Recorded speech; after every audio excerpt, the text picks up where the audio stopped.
Jautājums par tēmu Lietuva un Lietuvas finanšu, nu tur dažādi varianti ir, cik darba vietas jaunas, cik tur vispār finanšu sektors ekonomikā, nebanku daļa, nu ne tikai pieminētais Revolūts, visādas elektroniskās maksājuma iestādes.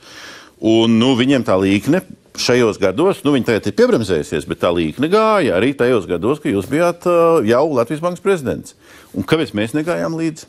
Tāpēc, ka mēs bijām aizņemti ar to, ka mēs tīrījām ārā visus tos staļļus no to iepriekšējo 10 gadu laikā izveidotā mantojuma. Aizņemti.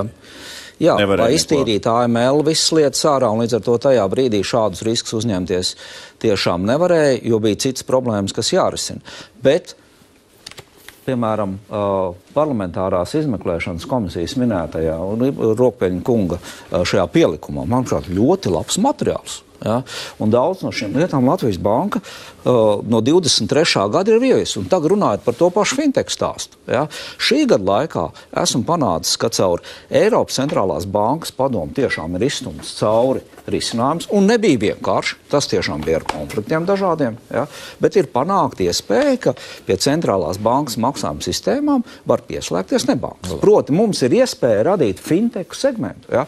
Un tagad... Ja, mēs neesam neko nokavējuši, jūsuprāt. Tajā laikā, kad lietuvieši veidoja fintechus, Latvija, diemžēl, nodarbojas ar naudas pumpēšanu šurpu turpu pirms 18. gada. Ja?